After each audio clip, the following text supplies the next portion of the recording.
Baja is so special because of the Gulf of California, also called the Sea of Cortez, which is a very young and deep ocean basin that has a lot of productivity. You've got whales, you've got dolphins, and you've got birds, and it can be overwhelming. So for a photographer, how do you capture that? It really comes down to learning a new way of seeing. You are always anticipating. You are always waiting for those key moments where things are coming together in the viewfinder. And when it happens, it's pure magic. And Baja has magic in spades.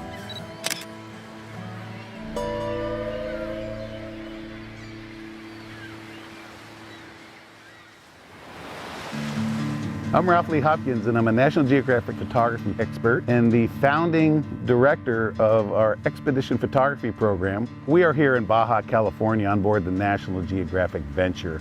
And Baja, California is very special to me personally and also an extra special place on the planet.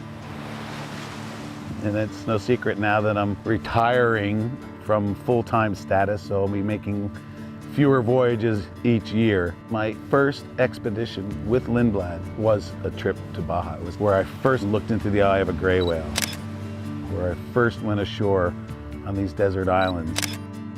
Baja is where the desert meets the sea. You have this fairly young sea in terms of the history of the Earth that is just filled with whales and dolphins, coupled with the desert landscapes and these string of pearls, these islands in the Sea of Cortez.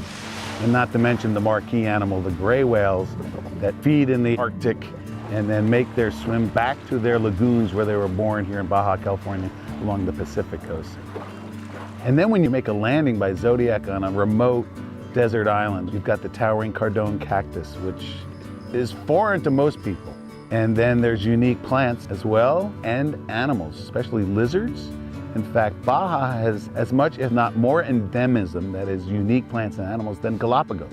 But it's just not as famous because Darwin wasn't here. Most people think the desert is sparse, but there's really a lot to see, and it's a treasure hunt. Somewhere out there, there's a masterpiece. There could be the spiny-tailed iguana on the top of a Cardone cactus munching on a flower. And it's those moments that are just so special and stay with people, especially if they can make that image that makes their heart sing. There is a method to telling the story and teaching others how to tell the story of their expedition. The establishing shot, finding details, including the activities and the people. So on an expedition to Baja, it's all about the light and the marine mammals. When you've got marine mammals in front of you, we are giving advice, tips and tricks on how to capture fast-moving animals. And it's not how many moments you capture in a situation like that, it's about getting the shot that really sets the mood for the scene.